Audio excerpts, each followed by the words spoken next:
Alright, here's everything you're going to need to change a rear tire on a Yamaha Raider.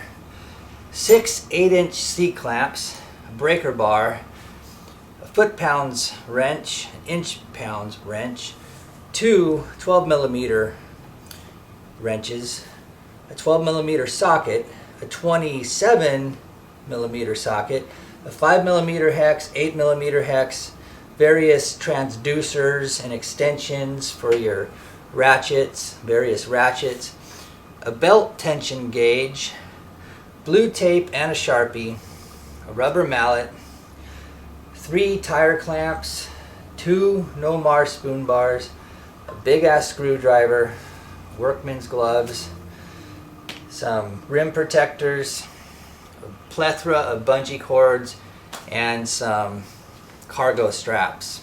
And things not mentioned here are you'll need a motorcycle jack, a tire changer, a tire balancer, a compressor, tire paste, grease, and lube, and some kind of clip-on weight or tire beads or whatever you're going to balance your tires with. And oh yeah, you're going to need the mother load for this one. For those of you wishing to do things by the book, here's a schematic with the parts and torque specifications. Also, here's a job listing of the procedures and order of procedures we'll be using today. First, get yourself a tire. You can use Metzler or Bridgestone. I use Bridgestone because it's 1/3 less than a Metzler. And make sure you check the arrow rotation. Here's what the Bridgestone arrow looks like. And finally, what I like to do before we start is take my new tire, put where the yellow dot is. My yellow dot's actually on the drive pulley side where I won't be able to see it. So I made a reference to it and the tire rotation. I do the same thing on my rim, right by my valve stem, so that when I put the tire back together, it will all align perfectly. And one more thing I do with the tape, I like to put my starting point, because my belt's adjusted right now. So I make a little mark where my notch is here. This is the left-hand side of the bike. I do one on the right also. So when I do the wheel alignment, I'll be able to have a reference point and then fine-tune it from there. This is the center point. I put a little mark there, right behind your kickstand, right below this bolt. And cheat it a little bit. Cheat your jack a little bit forward, because when you remove the rear tire, it's going to send the balance off. So you want to have a lot of jack on the front end. Okay, on the left-hand side of the bike, we're going to remove our upper drive belt cover. We got a 5mm hex here and a 5mm hex here. You're going to remove 1, 2, 3, 4, 5 of these bolts. This whole plate will come off. Then you're going to come down here and remove your muffler bracket, 1 and 2. Then inside here you're going to see a hose clamp that hoses your muffler onto your pipes. You're going to loosen that nut on the inside. And then finally you're going to remove this nut up here, and this whole assembly will slide right off. However, if you're like me, you have aftermarket drag pipes on your Raider, and you will not be able to get your axle out over here. So we're going to use a 12mm, which is the stock size. But if you do have these long dragster pipes, just undoing that bracket will not work. You're also going to have to take off the exhaust from the back cylinder as well as the front to get any play in this thing. On the right hand side of the bike, we're going to take off our rear brake caliper next. This bolt and this bolt. Okay, with the caliper removed, you can then remove your brake pad. I'm going to probably write an R on this one so I know it's the right side, and then an L on the other one. Okay, we're on the left hand side of the bike. You can see I put my L on this brake pad. We're just going to pull this out too. But loosen your adjusting lock nut. On the right side of the bike, we are going to turn down to loosen it. And on the left hand side of the bike, we're going to turn actually up to loosen it. And now with your drive belt adjusting bolt on the left hand side, we're going to be turning down to create slack in the line. Then on the right hand side of the bike, we're going to take that adjusting bolt and we're going to turn up on the right side to create slack in the line. And I go ahead and just kind of put the bolts together and clamps everything together so I don't have to mess with it for a while. Alright, now it's time to loosen our rear axle nut, actually take it off. And this is a 27 millimeter. It's a monster. So we got our breaker bar and we're just going to start taking this thing off. Okay, once you loosened your rear axle bolt, you're going to take that off. And then you're also going to take off the washer that's behind it. And you might as well grab your alignment adjuster here too. Alright, now we're back on the left hand side of the bike. You created a gap in here where you should be able to push up and loosen your belt off of the tire. What I do is kind of knock it off track here at the top and get that out of the way. And because we're getting ready to remove our rear tire, as a precautionary measure, I put a couple straps on the ass end back of the bike to counterbalance the weight for when the tire comes out. My bike won't go flying forward. You may wish to do the same, especially if you got a narrow jack. Now, if your axle's sticky, get yourself a rubber mallet. You'll have to go to your threading side on the right hand side. Might need to beat your axle a little bit to get her started. Let's see if we can get her out.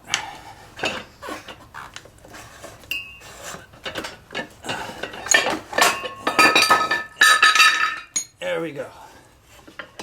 So your tire is off. And what you heard smacking on the ground was this. It's your brake caliper holder, and it's going to come out with your tire simultaneously on the right side. Okay, just so you understand the mechanics, when I took off the tire, this axle was going through here. This is a slider right here. You can see the groove right here, and you can see a groove right here. This thing slides on your frame and adjusts with your tire. So when you take your tire off, this is going to come off. Likewise, when you put your tire on, you're going to have to simultaneously mount this with your tire. And finally, do yourself a favor. Just put a piece of blue tape on the floor. Everything on the left of it. Everything on the right hand side of the bike on the right of it. That way, all your mirrored image parts, you won't be upside down or backwards and stuff when you reassemble. A word to the wise, there's some little sealing washers in here. Go ahead and grab those so you don't lose them. There's one here and one on the other side too. We're going to re-grease these when we put them back in. Alright, find your valve stem and get a valve stem remover. Or we're not going to take out the valve stem though, we're just going to air it out. Okay, put your tire on your tire changer and start breaking the bead on it. These sidewalls are very thin, so you may have trouble keeping this tire breaker on the tire. What I had to do is these Nomar tire changers have a yellow dot where you're supposed to seat the dog block to do this. I had to actually cheat the dog block in one notch to give me more of a increased degree so that I can get that thing to stay on the tire. Otherwise it was just slipping right off of it. Then flip the tire over and we're going to break the bead on the other side as well. Now if you notice, our pulley drive is so far out of the tire, this is going to have to be aiming down, and because of that, these are going to be too shallow for me to work on the tire. So we got to remove our dog blocks and put in our rim clamps accessories for the Nomar, which gives us more height. And we're going to have to do that all the way around. A real quick interjection, I just want to put my settings on film here so I know. To center this tire, be sure that all these rim holders are on the third hole in from the outside, and then roughly in the middle, and that'll center the tire pretty well. In order to use our rim clamps, we need to get a bite out of the rim and this tire's already seating again. So what I'm going to do is use the tire changer to give me a little bit of space. Then I'm going to come through, put me a rim clamp to hold it, and do that 3 times on the tire. Okay, flip the tire over with your belt pulley underneath and your valve stem down here in the 6 o'clock position. Remove your tire clamps now that you use to get a good bite on the rim. You're going to want to know this trick. Your tire is probably going to be seated again when you try and get it off. So what you're going to do is take your, now that the tire's cinched onto the tire rim holders, you're going to use your bead breaker and set these 2 clamps. That'll relieve a little pressure and send half of it into drop center. Then you're going to take your pole right here and thrust it down and set this 3rd clamp right here. Then you're going to go to about the 7 o'clock position with your tire remover, push it in, and you're going to push it in and then turn it so that this part's over the lip. So we're going to push it in. We got lots of clearance. We're going to turn it and over the rim, bring our tire like such. Alright, bring your swing arm over, set your piston in the middle there so that it's on the left side of your tire remover. And we're just going to go with our soapy water now around the whole circumference of this thing. I'm going to leave the clamps in because those are really helping me with drop center. The second you take them off, this tire wants to seal up again. Alright, now to remove your tire, once it's in there, anywhere your tire is high, it's already seated. So you're going to need to use a pry bar or something and just throw that thing out of drop center as much as you can, all the way around. Then it should loosen it up enough to where you can start peeling it off. And as you get to the tire clamp, just remove it. And voila. You got one side off. Alright, getting the other side of this tire off is a bit challenging because it keeps wanting to drop out of drop center. So I got a rim protector and I got me a big ass screwdriver. What I'm going to do is come underneath and use the screwdriver to help me get a bite so I can get my tire remover in there.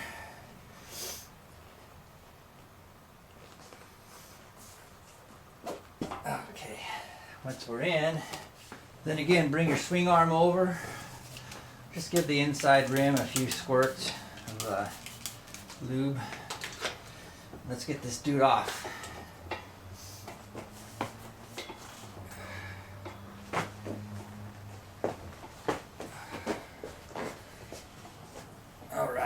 Alright, now's a good time to go ahead and clean the inside of your rim, especially along the bead lines here. I'm going to do the same over here on this tire, because this has been sitting in the garage a long time. Get all the dust off where the tire is going to seed to the rim. So as per our directions earlier, there's our valve stem right here, lined up with our valve stem marking and the direction of the tire. Then we come out the doors here. Here's the correlation to our yellow dot on the other side of this tire and our rotation. So now you can see we've got everything in place. Alright, we're going to grab us here some tire paste. And we're going to lube maybe from right around this area on the rim. Do the inside rim here, our tire, in those same general areas. And we'll pop it on, line up our valve stem and all that good stuff.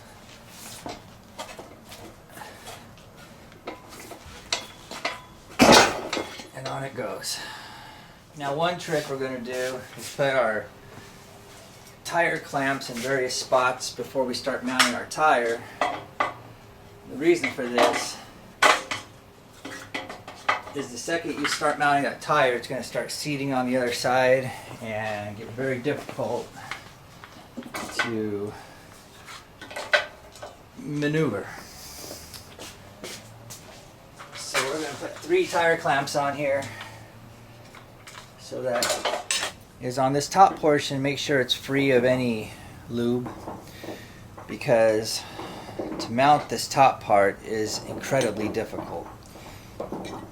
We're going to use a tire spoon to get us under that rim to begin with.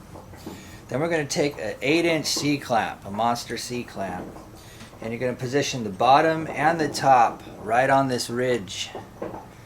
And you're going to have to play with it, and this is going to be a slow moving process because this thing will keep moving on you one way or the other. The top moves, the bottom moves. It either goes in towards the rim or it comes out and falls off the tire.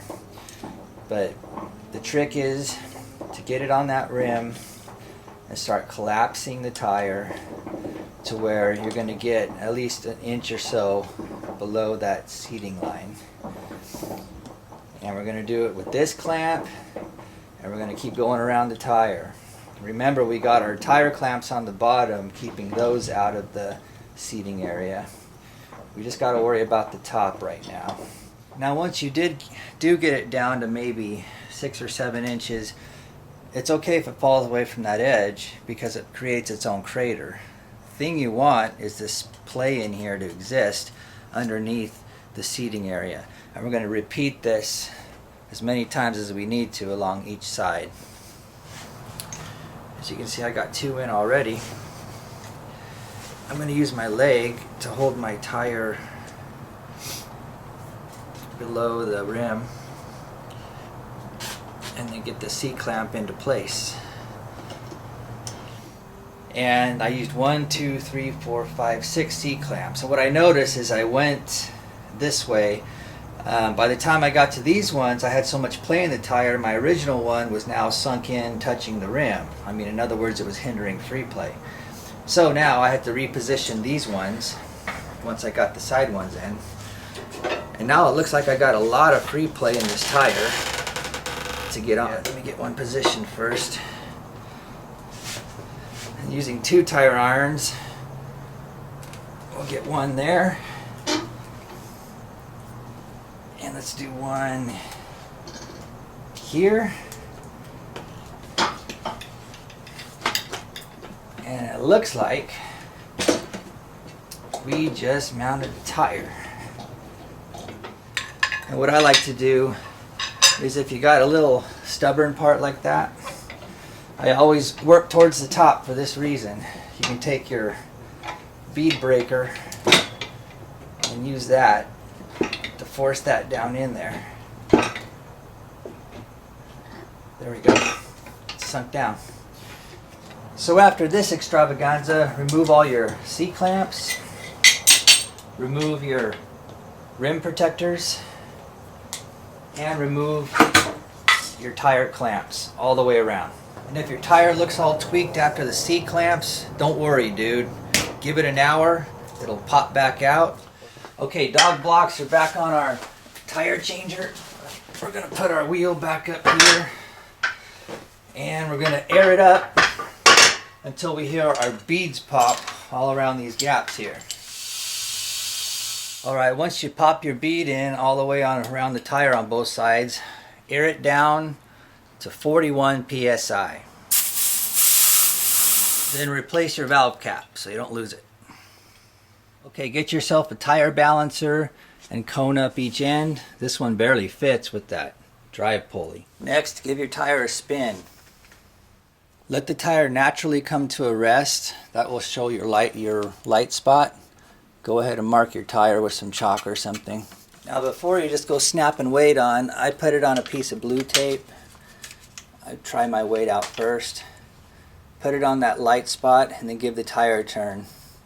If the tire stays when you let go, you got a pretty good balance. This one needs a little bit adjusting, I think. Alright, once you confirm your tire needs balancing, you can use these clip-on type weights. Make sure you get them for a bike, but they'll clip onto the spine up here in the middle of your tire. Or you can use the stick-on weights, which will just stick on there. Or you can use tire beads, your choice. Now real quick, I want to drag down our axle, our spacers for our tires, and our brake caliper bolts. and you want to clean them all with a rag. Make them go from that to that. And also wipe out the inside of your axle spot here on both sides of the tire. And wipe out any gunk that may be sitting on your frame where your axle goes. Give everything a good coating of grease as seen here. And then take those greased up wheel spacers and put them back into your bike. We're going to do this on the left and the right. Okay, real quick, I'm going to show you the method here. Here's our slide, which is behind here. You got to put this thing through to your rotor and line it up with your hole. You're going to have to hold this with one hand on the right hand side of the bike while you hoist up the tire, and while you grab with your left hand the axle to put it through from the left hand side. This is going to be difficult.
So there's our pretty axle poking through on the right hand side of the bike.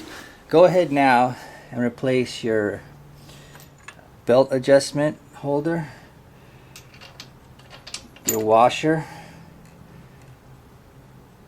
and your axle nut.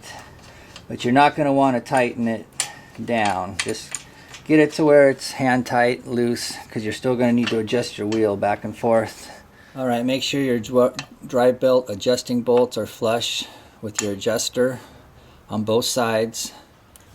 Then push your wheel forward all the way. Grab your drive belt, and just like you took it off, put it back on, thread it on. So drag your wheel back to where your black marking lines up with your original notch down here the best you can. Do that on both sides. On the left side, you're going to turn your bolt up to create tension, and on the right side you're going to turn your bolt down to create tension. Now on each side it's okay to remove your original tape here. Okay, real quick, you're going to need one of these, a belt tension gauge. And if you look on the bottom here, the part you'll be pushing on, there's a part that says 10 pounds of pressure. There's also a little black line there you can see. You want to take that O-ring, bring it up to that black line, and now our gauge is ready to use. When you use it, you're going to push up until that O-ring bottoms out, just barely, and you're going to look at your measurements on your belt then. This is my baseline. This is where my belt's resting right now. The book says when your bike's on a stand, your measurement needs to be between 14 millimeters, which is this line, and 21 millimeters, which is this line.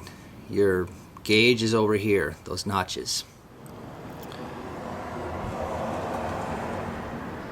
I'm bottoming out right now. Check that out. I'm right on the line of 14. That is perfect. And on a side note, if your bike is on its kickstand, your measurements are going to be different.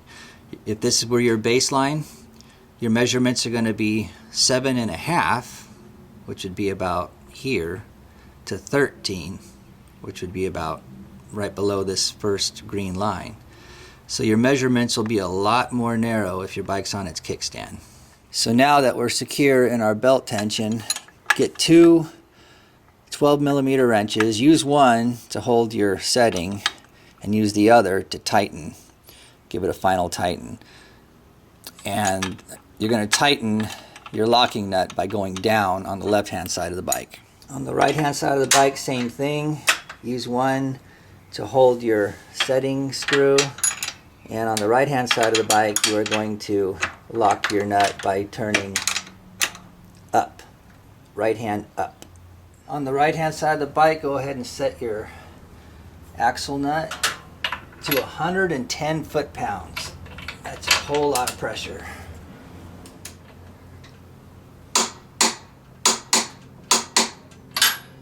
Put your brakes back in their springs. R for right and L for left. Now take your brake caliper and put it over your brake pads and put in those greased bolts we did earlier.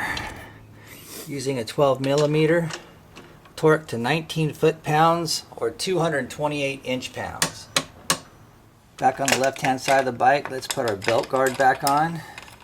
Remember, you got two bolts, one here and one here, 5mm hex. If you did have to take your aftermarket exhaust off, these are the nuts that go on your front exhaust here and over here. And it's either 14 foot-pounds or 168 inch-pounds. And to get this one started, which you can't really get your fingers in there to hand tighten, put it on your ratchet first, not connected to your ratchet. Get it started with your hands so you don't strip any screws out, any threads. Your rear exhaust and front exhaust both have gaskets. I recommend replacing them maybe every other time. They dry out pretty fast. And plus your rear exhaust also has a vanity plate here. And then your two screws, here and here. And this is a 8mm hex, and it's going to be torqued to 17 foot-pounds or 204 inch-pounds. And then finally, the last of your exhaust is your exhaust brackets down here. They're going to be torqued to 38 foot-pounds. And for those of you with the stock exhaust system, I'm even going to put a link at the end of this video to show you guys how to reassemble that. Am I your friend now? Cheers.